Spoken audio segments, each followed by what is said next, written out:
La Traviata. Beautiful and timeless. And on the topic of time, who among us hasn't imagined what life was like in an other place or time than the space and time we were born into? Wouldn't it be interesting to peer back through the veil of time and just take a look at what was going on without, of course, alarming anyone in that era with our presence? Like a space-time tourist, just casually observing and enjoying the scenery of distant places in distant eras. What if you could be there for a frozen moment and be gone so fast that no one could notice you, but for as long as you like in that slice of time? Well, I guess that's what we call photography, and in our present time we have many options for ways to preserve a moment of our reality, but if we're going to do meaningful time tourism in this manner, we'll need some very high quality and well-preserved old photos. Naturally, the longer a photograph kicks around, the worse it gets at conveying its original message due to the ravages of the passage of time itself and natural deterioration. Also, there's the fact that color photography, film, and video hasn't been around all that long. But what if you could significantly improve those images through restoration and by adding color? It would surely bring you closer to the historical content of those pictures if you could see them through a cleaner, clearer, and more colorful lens. So we're going to try to do just that. This experience is intended to allow your modern eyes to see much as folks would have as they saw these scenes unfold at the time they were photographed. This is one way to accomplish what we call time tourism. My name is CalAnne and I'll be your tour guide.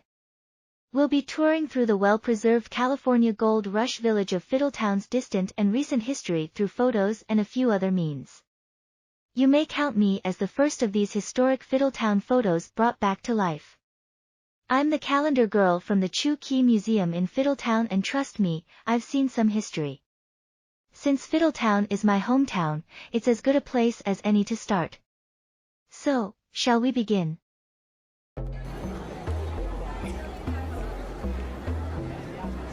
This isn't Fiddletown, this is the city of San Francisco around 100 hours before the Great San Francisco Earthquake of 1906. The original footage shot by the Miles brothers was called A Trip Down Market Street. Here you see the sharp contrast between NASA's amazing renovation of the movie and the original film.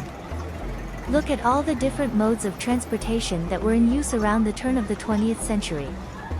There are trams, trolleys, cable cars, automobiles and horse-drawn carriages and utility wagons, omnibuses, and rickshaws. Even some vehicles I can't identify, and hundreds of daring pedestrians bravely traversing the high-speed pandemonium on blast. This is an exquisite example of time tourism. Unfortunately, the Miles brothers never shot a film called A Trip Through Fiddletown, but many photo postcards and privately owned antique photograph collections have made the following images available for our trip through time in Fiddletown's unique space.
By the turn of the century, I mean by the year 1900, Fiddletown had sustained several major fires which wiped out most of the wooden structures from the first period of boomtown construction. Later, the Odd Fellows and Masonic temples, along with Fiddletown's Grand U.S. Hotel and many residential buildings, all up in smoke. Not all of these fires were accidental, but thanks to the rammed earth construction of the Chew Kee Store, my home escaped the fires of the last 2 centuries. Jimmy Chow, the last Chinese inhabitant of Fiddletown, can be consulted for more about the herbalist shop in other videos from Persistent Organic Moss. As far as time tourism goes, this is where the styles and modes of antiquity bleed into the more recognizable fixtures of the relatively recent past, where the names sound familiar and the places look more or less the same as they do in the present. This marks a shift in the nature of our reminiscent observation. Let's have a look at the timeline for the last 100 years of Fiddletown's story.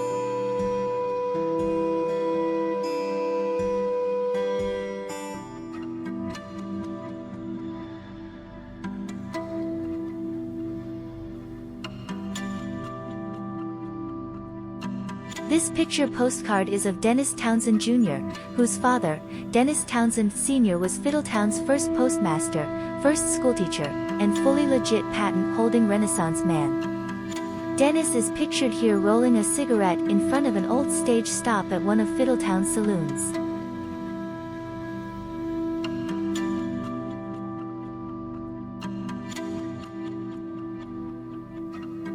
Thought I would send you my picture. I'm getting along, slowly. Your cousin, Dennis Townsend. You know, I wonder how Dennis Sr. would feel about the misspelled sign above Jr.'s head. This clever poem was printed on the back of the business card belonging to the proprietor of the bar pictured here, which was later named the Fiddler's Inn, and it goes like this. In Amador's fair foothills, where in the days of old, men from every nation came to dig for gold, there is a little hamlet. Fiddletown is the name. Throughout our whole wide nation, men tell about its fame. For where the old-time fiddlers once played their tunes so gay, that master fiddler, Rubinoff, is mayor there today. And when you travel that way, there's something you should know.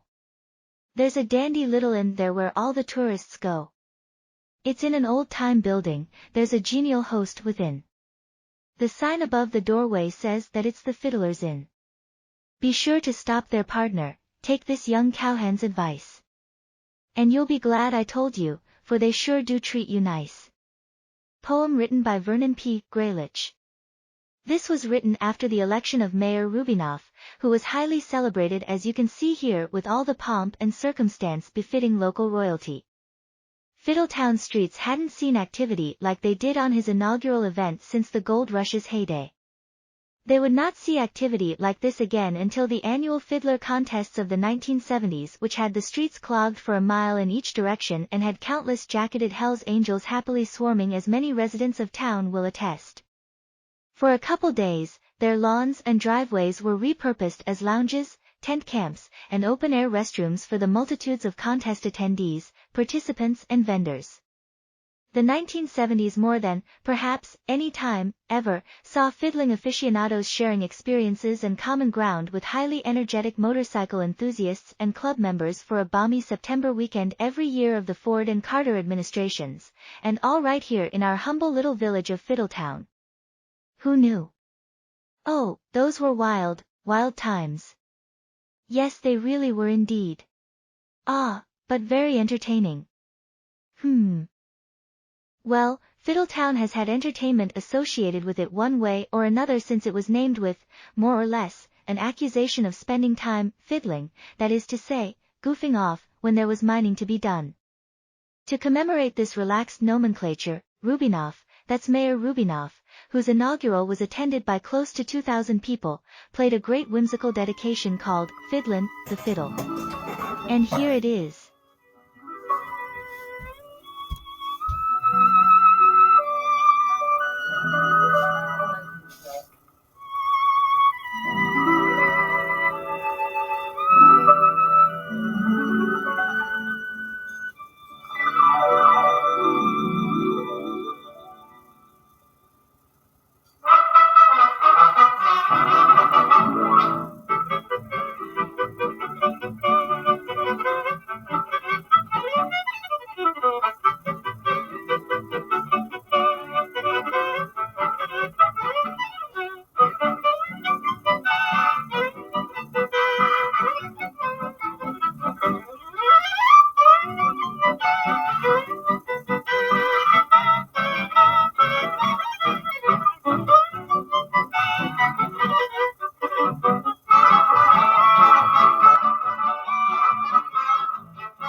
Oh my, when the virtuoso and his Stradivarius cuts loose. And while we're on the topic of entertainment, our Time Tourism expedition is going to observe a fairly recent annual Fiddler's Jam. As you can see, these recent events are more subdued affairs, but with all of the local wineries doing better than ever, there is still a lively heartbeat in the old so-called ghost town. Apparently not ready to give up the ghost just yet.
That brings us up nearly to the present day, and I would be remiss if I didn't mention Fiddletown's other claim to fame, its being on the National Register of Historic Places. I was talking earlier about what great stuff rammed earth was for surviving fire. And it is, but there was a time when my home, the historic Chew Kee Store, was in some serious jeopardy. For that bit of time tourism, we don't have to go very far back, but we won't stay there very long. The year is 1977, and Fiddletown was fighting for its life and mine from assured destruction by the deleterious effects of its being located near to what would have been a massive quarry. The proposal to exploit the limestone deposits was ultimately defeated by persistent and clever efforts from some of the more resourceful residents that navigated the steps to have Fiddletown become a nationally recognized historic place with all the protections one could ever wish for. So my home was saved once again. This time by persistence and resourcefulness, which is also pretty great stuff.